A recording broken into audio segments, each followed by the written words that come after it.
Shalom, saudara yang dikasih Tuhan, berjumpa kembali di dalam renungan harian GKI Klase Solo pada hari ini. Sebelum mendengar firman Tuhan, mari kita berdoa. Bapa di surga, kami bersyukur untuk saat ini, karena kami terus di dalam pemeliharaan Tuhan, dan Engkau tidak pernah meninggalkan kami. Terima kasih ya Tuhan, dan jika sebentar kami akan mendengar sabda-Mu, kami mohon pertolongan-Mu Tuhan, agar kami dapat mendengar dengan baik, mendapat hikmat dari Tuhan, sehingga mampu melakukan firman itu di dalam kehidupan kami, sehingga kami menjadi anak-anak yang berkenan di hadapan Tuhan. Terima kasih ya Tuhan, di dalam Tuhan Yesus kami berdoa. Amin. Saudara dikasih Tuhan, apabila suatu ketika kita diperhadapkan pada persoalan yang begitu berat di dalam hidup kita, kita berada di dalam sebuah jalan yang menyesatkan, dan begitu banyak penderitaan yang harus kita lalui di jalan itu. Dan ujung-ujungnya adalah maut di depan kita. Kita tidak bisa balik lagi. Dan kita frustasi, kita merasa begitu tertekan. Waktu maju ke depan, maka pilihannya adalah maut karena tidak ada yang menolong. Tetapi tiba-tiba ada hal lain yang luar biasa. Ada orang yang berusaha menolong kita, kemudian kita yang dalam posisi kebingungan, tidak tahu arah kemana kecuali menuju jurang maut itu, tapi dia rela untuk menuntun kita. Bahkan dia rela menderita untuk menopang kita melalui jalan yang berat itu, dan kembali bisa berbalik menyelamatkan hidup kita. Akhirnya kita bisa diselamatkan, dan tentu kita juga merasakan sukacita. Lalu apa yang kita lakukan terhadap orang itu? Apakah kita kemudian di kemudian hari akan memaki-maki orang itu? Pasti tidak. Kita akan bercerita ke banyak orang bagaimana orang ini bisa menolong kita. Dan kita tidak akan malu-malu bercerita tentang kebaikan orang itu. Walaupun mungkin orang itu dipandang oleh orang lain sebagai, wah itu orangnya tidak baik. Tetapi kita merasakan bahwa dia telah menolong kita, maka kita melihat bahwa dia begitu baik. Dan tentu kita akan dengan cara kita menunjukkan sukacita dan rasa terima kasih kita dengan menceritakan kebaikan orang itu. Hal yang sama juga dialami oleh Rasul Paulus di dalam 2 Timotius 1 ayat 8-12. Bagaimana Rasul Paulus menasehati Timotius agar tidak malu bersaksi karena penolong yang telah menolong dirinya dari kuasa kegelapan. Kita baca dari 2 Timotius 1 ayat 8-12.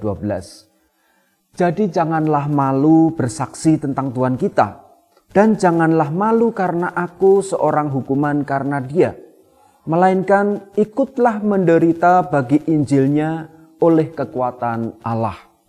Dialah yang menyelamatkan kita dan memanggil kita dengan panggilan kudus, bukan berdasarkan perbuatan kita, melainkan berdasarkan maksud dan kasih karunia-Nya sendiri yang telah dikaruniakan kepada kita dalam Kristus Yesus sebelum permulaan zaman, dan yang sekarang dinyatakan oleh kedatangan Juru Selamat kita, Yesus Kristus, yang oleh Injil telah mematahkan kuasa maut dan mendatangkan hidup yang tidak dapat binasa.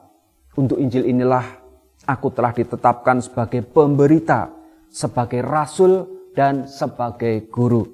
Itulah sebabnya aku menderita semuanya ini, tetapi aku tidak malu. Karena aku tahu kepada siapa aku percaya, dan aku yakin bahwa Dia berkuasa memeliharakan apa yang telah dipercayakannya kepadaku hingga pada hari Tuhan. Demikian firman Tuhan yang kita baca pada hari ini. Saudara, apa yang dikatakan Rasul Paulus kepada Timotius ini sebuah nasihat yang begitu luar biasa. Agar Timotius memimpin jemaat dengan baik, tidak malu memberitakan Injil. Kenapa? Karena dia telah menerima keselamatan atas inisiatif Allah sendiri. Bukan karena perbuatan baik kita, tetapi karena kasih karunia Allah. Hingga Yesus turun ke bumi ini, Sang Firman itu menjelma menjadi manusia, dan dia rela mengorbankan diri, mati di kayu salib untuk menebus dosa-dosa umat manusia, termasuk Timotius, juga saya dan saudara sekalian. Apabila kita melihat hal ini, apa yang dikatakan Paulus itu sebenarnya sangat masuk akal. Karena Paulus menyadari bahwa kehidupannya yang lama itu penuh dengan dosa. Dia seorang yang pandai, memiliki pengaruh yang besar. Dia disekolahkan cukup tinggi, belajar teologi orang-orang Yahudi. Bahkan dia memiliki pasukan untuk mencari pengikut Yesus, membawa mereka ke mahkamah agama, bahkan kalau bisa membunuh pengikut Yesus. Tetapi waktu dia bertemu dengan Tuhan Yesus, maka dia telah bertobat, dan dari situ dia menyadari bahwa apa yang telah diraih sebelumnya itu tidak ada apa-apanya. Bahkan seharusnya dia mati, karena upah dosa ialah mati. Tetapi karena kasih Tuhan yang begitu luar biasa, Paulus merasakan kasih yang begitu besar yang diberikan Allah melalui penebusan di dalam Yesus Kristus.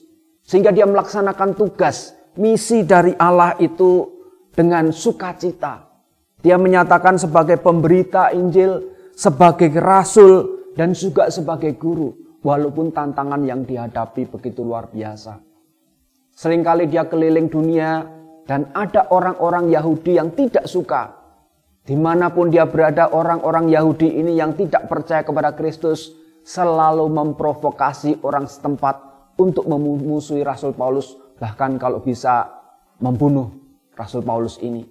Tetapi Paulus tidak gentar.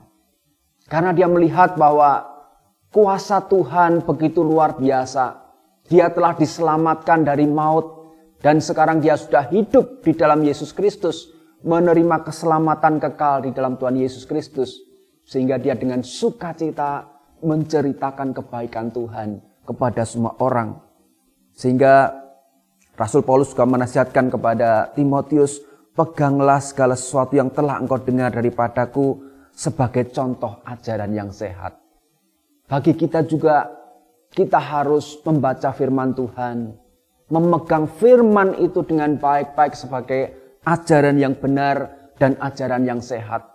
Maka pada saat kita memegang firman Tuhan, percaya dan beriman kepada Tuhan, maka Tuhan akan terus membawa kita pada kehidupan yang benar, walaupun penderitaan menghadang kehidupan kita. Dan lebih dari itu, biarlah kita juga terus berani untuk bersaksi tentang Kristus.